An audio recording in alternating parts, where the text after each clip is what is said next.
We're going to move on to our next topic now. We want your calls on this. Is it bad parenting to let your kids use social media? Children's charity NSPCC say police figures show that the messaging app Snapchat is now the most widely used platform for online grooming. These types of crimes have reached record levels in the UK. That's more than 7,000 offences recorded by police over the last year. Snapchat made up nearly half of the cases that were specifically on social media platforms used for grooming that were recorded by police. So is this the fault of the tech companies that run and design these apps? Or is it actually wrong for parents to be letting their children use social media maybe at all? 0207 862 2222 is the number for your view on this. Nelufar, what do you think? This is a really important debate that we're not just having in the UK or Europe, it's global. Everywhere from India to the USA wants to know. And the debate is Snapchat a publisher or is it a platform? If it's a platform, then it's just letting people do what they want. But if it's a publisher, then it's responsible for the content on its page. I would argue, without any hesitation, it's a publisher. And listen, Snapchat itself, the ecosystem, the kind of people that use it, if I didn't know any better, I would say that it's almost designed to be anonymous, easy to access kids, and easy for the information on there to disappear. You can have disappearing messages. There's a certain type of adult that's attracted to a kid's app. And so it is incumbent almost entirely on the publisher. We can go around the lines of saying, well, it's a parent's responsibility to have an eye on their child at all times and make sure that at no time do they go on these apps. But what if they're accessing it through a friend's phone? What if they're accessing it through a tablet? It's impossible to monitor kids 24/7, but it's easy to hold publishers like Snapchat accountable for the people that are on their platform. What do you think, Peter? We have a dreadful and huge problem with paedophiles in this country. Yes. People that want to groom children for their own deviant purposes and people that want to share images of child sexual abuse. It's a catastrophic situation that we find ourselves in. It is incumbent upon parents to take some responsibility for what their children are doing online, what they're accessing, what they're viewing, and who's communicating with them. There is very much a parental responsibility there. But also, I agree wholeheartedly with Nelufar in that these platforms or publishers, whatever they want to call themselves, either way, must police themselves. But is it bad parenting to allow your child to use social media apps? That's the ultimate question. Per se, no, but I would set an appropriate age level for that. Nowadays... Well, there is. I mean, Snapchat is 13, but obviously we've got younger children using it. So I suppose the question is, if you're allowing your child to use these social media apps, are you being a bad parent? Now, a Snapchat spokesperson said, any sexual exploitation of young people is horrific and illegal, and we have zero tolerance for it on Snapchat. If we identify such activity, it is or it is reported to us, we remove the content, disable the account, and take steps to prevent the offender from creating additional accounts and report them to the authorities. It sounds like Snapchat's trying their best to stop this sort of thing happening. I'm sure they do put their best foot forward, and I'm sure they make every attempt when they find out. They're making no attempt to stop it. It's only when a crime has been committed that this is not a preventative measure from Snapchat. Indeed, look, Meta has been fined for the way that it shares children's data and the access it gives children. In 2002, it was a 405 million euro fine that children's privacy policy, they were found to basically disregard the age of the child when showing them adverts and giving them access on Meta, another platform. They don't care. Fines are part and parcel of their operating costs. The other thing is, and this is really, really important, it doesn't have to be Snapchat. Snapchat's just one platform. There's a game called Roblox.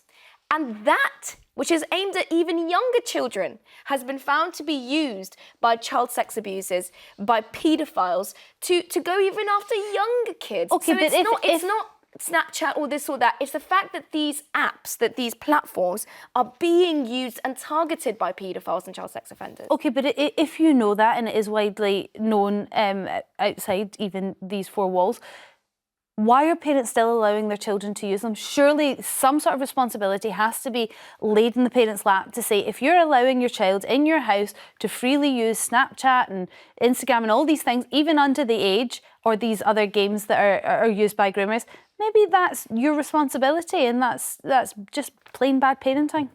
You're allowing your kids to play Roblox or Minecraft or go on Snapchat. You're not expecting them to encounter a paedophile. There has to be a block between the screen and the paedophile. There has to be something, and that's the provider. Or the parent. Still to come to hear whether you think it's down to mums and dads to police their kids on messaging apps like Snapchat.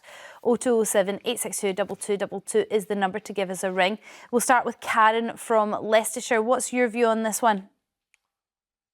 Hi. I don't think it's necessarily bad parenting. I just think they get complacent. And, yeah, I don't think it's necessarily bad parenting.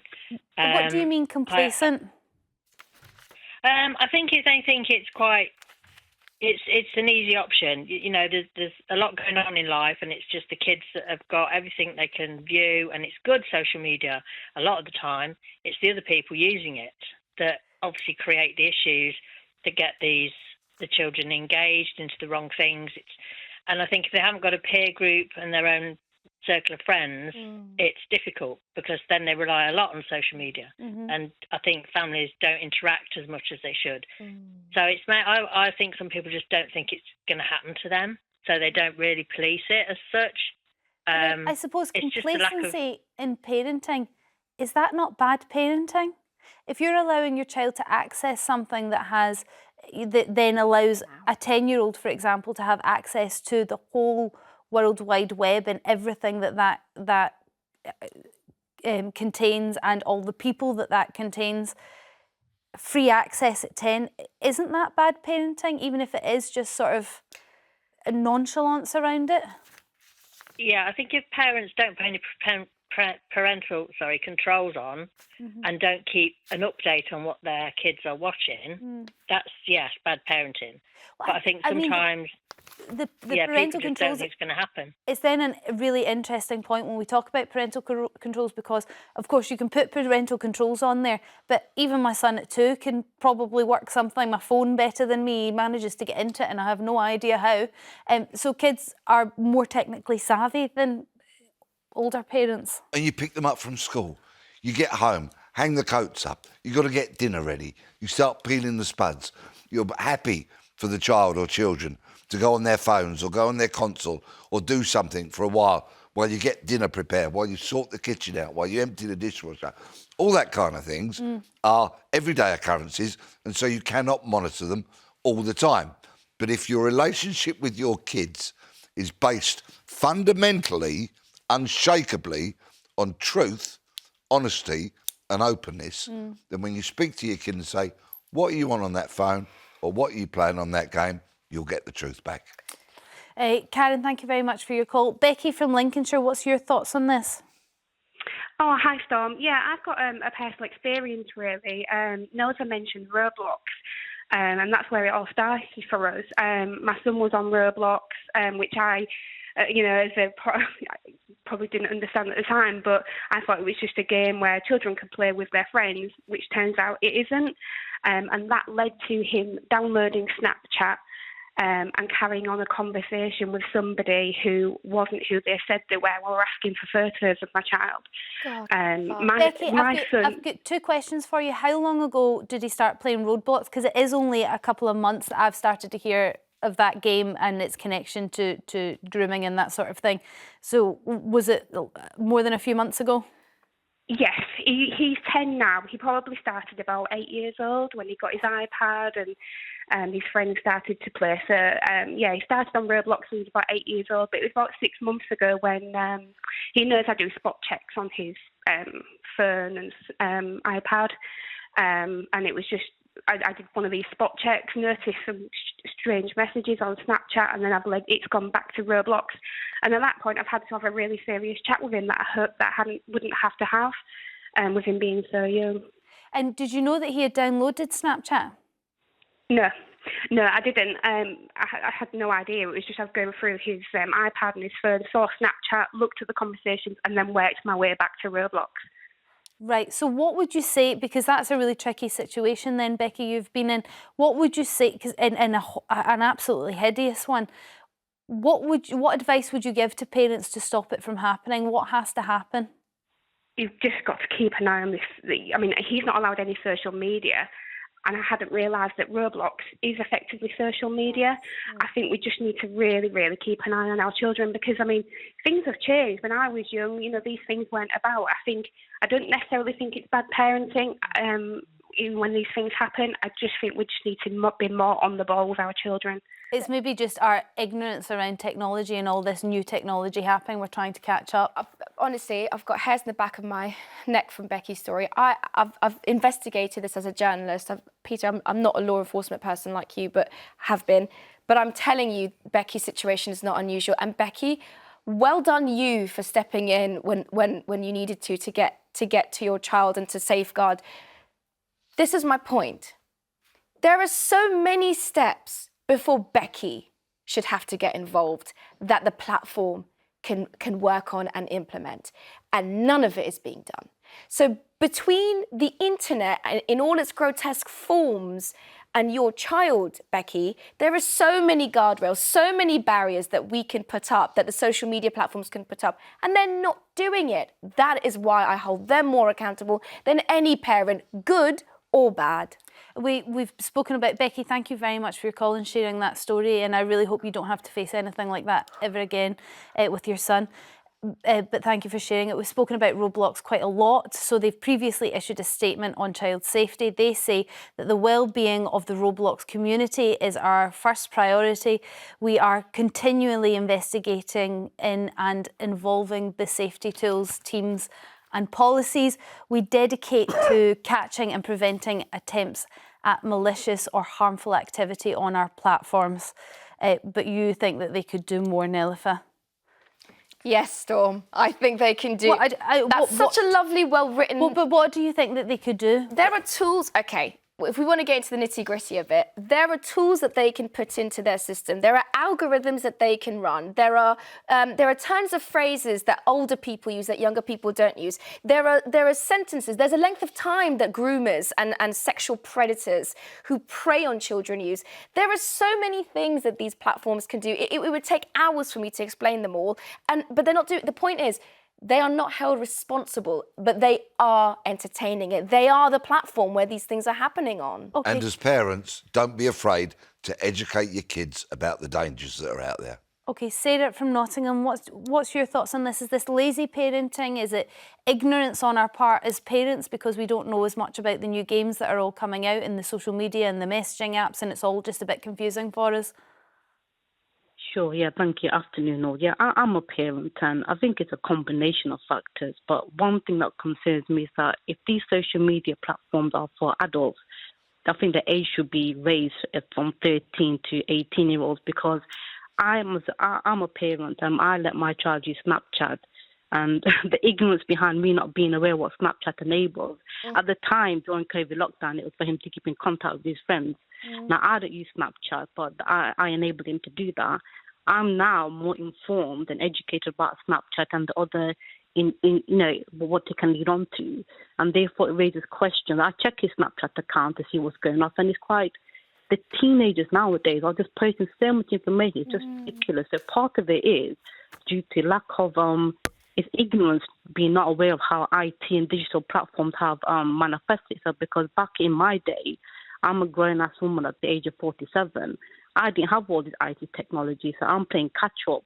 And it's disheartening to hear, like I say, it's elements of different factors. So it does tie into that. Parents have to watch what the children are doing because you've got Snapchat, you've got WhatsApp, and you've got Twitter, and you've got Sarah, TikTok. It's interesting that you went away and then educated yourself into what Snapchat was about. Once you discovered what Snapchat was and how much access your children were having to lots of different things and lots of different people and how much people were having access to them, what was your decision then? Did you continue allowing them to use it? No, I've stopped because I believe Snapchat should be any social media platform should 18. be an adult platform. Well, that's 18, correct. So, because I mean, numerous adults gone. Sorry. That's also part of the problem. At the moment, it's 13 for most social media platforms. We're talking Facebook, Twitter, Snapchat, Instagram, all the rest of them, 13. And yet children under that are still using them. Lois from Kent, what's your thoughts on this? Hi everyone. My son is autistic. He's 7, nearly 8 years old, and his tablet is sort of his world. And he's also extremely clever with computers and things like that. So I have to really make sure that there's like a kids mode on his tablet. I feel for you with that. Because he can download anything. He knows how to do it better than me. And I do think that is parents' responsibility to sort of, take control of what they're seeing and what they're, downloading and things like that, and making sure that, you're the one that's doing it. You're the one that's doing the downloading and things like that, and making sure that it's safe for them. Yeah, but that takes a lot of effort and a lot of time, Lois. Do you not think, as Neluf has argued, that actually the tech companies need to take some responsibility in this? If they're going to allow 13-year-olds onto their platform, and also they know that there are people younger than that using their platform, shouldn't they be more strict on who they let on? Shouldn't they be more strict about the sort of content they allow on their platform? I do think that, but the point is, as parents, we know that that's not the case, so we do need to be, if they're not going to be alert, then we need to be alert. Do you know what I mean? Final responsibility is with the parent, Lois. Thank you. Baz from Hull, have you had any issues with social media and children using it? I haven't had any issues with social media. I'm only 19, don't have any children. I certainly think, though, that there has to be stricter regulations on social media. So, for example, the age should be increased to 16 or 18, same as for online gambling. And also there should be some sort of verification. So, for example, in order to prove you are above that age, you have to upload a picture of something like, say, your passport or your provisional driving licence. There's just so many online predators and perverts nowadays who just prey on that vulnerability and naivety. There has to be more done about it. Well, Baz, there's an argument to say that would protect a lot of people online if actually you had to give some sort of identification before you got a profile, but then that takes away the anonymity and whistleblowers will struggle then. There's a whole other debate to be had in that, but I think something has to be done for sure. Some of the stories that we've heard just in the last 10 minutes have been really harrowing. Baz, thank you very much for your call. We're going to move on to something else now.